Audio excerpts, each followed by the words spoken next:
Hello and welcome to Divine Encounters. Here, we share powerful testimonies of those who've died, fallen into comas, and witnessed the mysteries of the afterlife. Don't forget to subscribe, like, comment, and share. By doing this helps us spread the gospel to the world. My name is Aston Adam Imbaya, a servant of the Lord. I have walked through the 351 chambers of hell, guided by the Lord Himself, a journey that forever changed the way I see sin, purity, and the unseen world. When the Lord took me to the first chamber, I saw many dark doors guarded by hideous demons. Over one door was written, "The prison of those who have brought the condemnation of sexual sins." The moment we entered, I heard the cries of countless souls. Flames rose high, swallowing shadows that screamed for mercy. I could hear them, but I could not see their faces, for the fire consumed even their forms. Then, out of the fire, the Lord showed me a man thin, skeletal, wearing a wedding ring that strangely refused to burn. The man lifted his trembling hand toward me. "Brother," he cried, "I was an evangelist, faithful to my wife, pure before men, but I am condemned here." I was stunned. Evangelist? Condemned? How, Lord? The man began to weep as he spoke.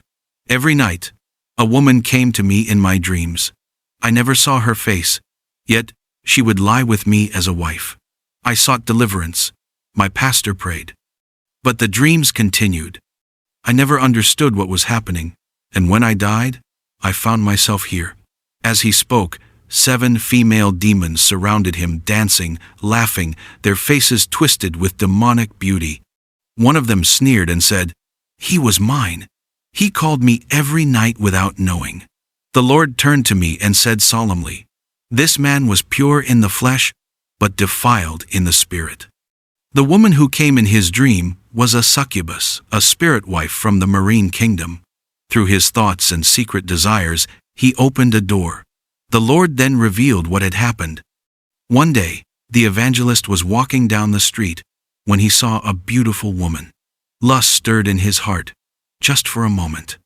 He said to himself, "I am married. I must not sin." But that single unconfessed thought became an open gate.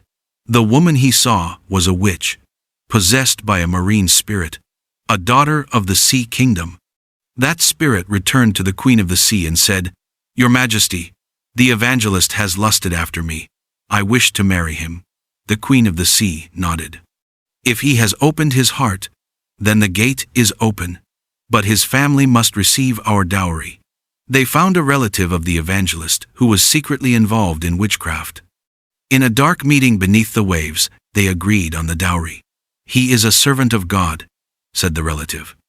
"If you wish to marry him, his life must be shortened. He must die at 33 years old." And so it was sealed, a spiritual marriage between the evangelist and a demon of lust. From that day onward, he began to dream of sex, unaware that every act in the dream was a covenant. One night, after another sexual dream, the mermaid took his sperm to the underwater kingdom. She boasted to her sisters, "My husband is strong. I will bear him a child." And so, in the depths of the sea, she conceived and gave birth to a child, a spirit child. Later, when she returned to him in the dream, she came with other marine women, and they all defiled the evangelist in his sleep. Every time his pastor prayed for him, the attacks stopped for a week. But because he never truly repented from the root, the attacks always returned. When he finally reached the age of 33, his life ended exactly as the marine spirits had agreed. When his soul left his body, a great battle erupted in the spirit world. 7 demons cried out, "He is ours! He belongs to us!" And so they dragged him into hell, into the very chamber I was now standing in. I was broken. I said, "Lord, this man was your servant. How can this be?" The Lord replied, "Many of my people perish for sins they never discern. 85% of souls in hell are condemned for things they thought were harmless. I did not create marriage or sexual union to happen in dreams. These are spiritual traps, marriages of demons. Every lustful thought, every unconfessed fantasy, becomes a door to the enemy. The Lord revealed to me the 4 kinds of demonic marriages. 1. The fallen angels, the same that took wives in Noah's time. Number 2. Witches and wizards who seduce men and women they lust after during the day. 3. The lust of the heart, thoughts that manifest as sexual dreams. 4. The spirits of the dead wandering souls that seek union through dreams. Then the Lord said, Deliverance begins with confession to me, and to my servant. For when one is spiritually married, they are in captivity. After confession comes deliverance prayer, and then the letter of spiritual divorce. This letter is sealed when a believer offers a seed to my servant. The seed represents the return of the dowry paid for their soul. Only then can the demonic marriage be annulled. The Lord warned me. Many enter into spiritual marriages unknowingly. They watch sexual movies, pornography, soap operas, and as they gaze, demons come forth from the screen. Their souls are claimed through these images. Every image of nakedness opens a gate. These demons travel through sound, sight, and imagination. What man calls entertainment, hell calls recruitment. He continued, Your dreams are not random, they are a mirror of your spiritual life. Every dream has a meaning. My children must seek discernment through my spirit, for I still speak through dreams. When the Lord prepared to take me to the next chamber, I trembled. Lord, I cried, what if I were in the place of that evangelist? The Lord looked at me with eyes of sorrow and said, It is too late for him, but not for you. Go and warn my people. For many hear my word like music, but never dance to its rhythm. They hear the warning, but do not change. Then the Lord reminded me of his word. I made a covenant with my eyes. Why then should I think upon a maid? Job 31 verses 13. Whoever looks at a woman lustfully has already committed adultery with her in his heart. Matthew 5 verses 28. Flee youthful lusts and pursue righteousness, faith, love, and peace. 2 Timothy 2 verses 22. He said, My child, even those who preach can fall, if they do not bring their bodies under subjection. He who preaches but does not purify himself will become a castaway. And then he concluded, Warn the world, Aston. For many sleep with demons and call them dreams. When the Lord finished speaking, I felt the atmosphere around me shift. The flames that burned in the chambers of hell dimmed for a moment, and there was silence, a silence so deep that I could hear my own heartbeat.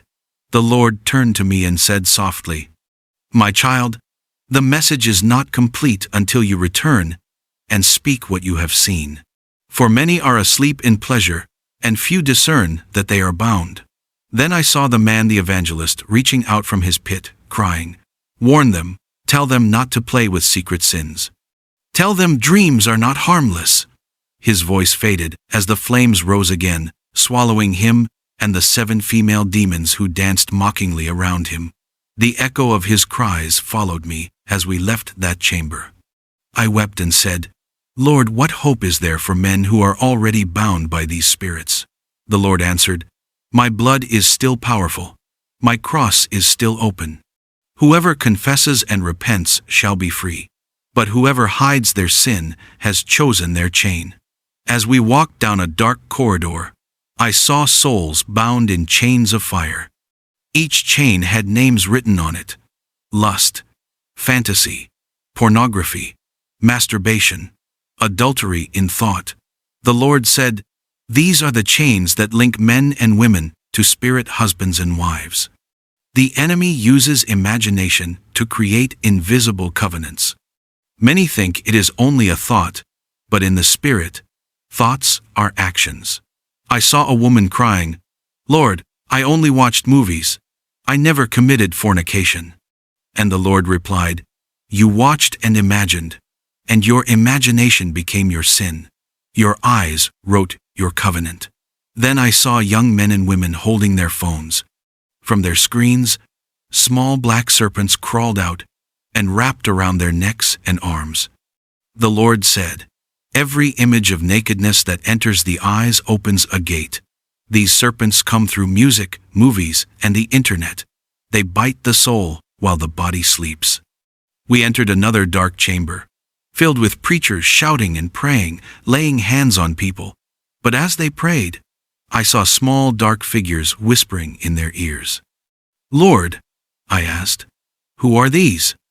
He said, "These are preachers who call my name but do not live in holiness. They cast out demons from others, yet the same demons return because their altars are defiled." I trembled. "Lord, is there no true deliverance left?" The Lord said, "True deliverance comes when a man dies to his desires. When you crucify your flesh daily, the spirits lose power. My servants must preach repentance, not entertainment." After this, the Lord said, "You have seen enough for this day. You must return and warn my people, for many walk toward this place every night in their sleep." Then suddenly, a great wind lifted me. I saw flashes of fire, souls crying, and angels standing guard at the gates of judgment. I cried out, "Lord, don't leave me here." And he said, "I am always with you. But remember, seeing hell does not make you holy. Living in obedience does." In that moment, everything faded. I found myself back in my body, lying on the ground, trembling, drenched in sweat. My heart was still burning with the echo of the cries I heard. The Lord's voice came one last time, echoing in my spirit. "Warn them. Speak the truth, even if they mock you. My people perish because they love pleasure more than purity. Tell them, lust is not a weakness, it is a doorway." From that day, I made a vow. Wherever I go, I will tell the world, dreams can marry your soul. Beloved, the time is short. Many are sleeping with spirits every night. Yet wake up thinking it was only a dream.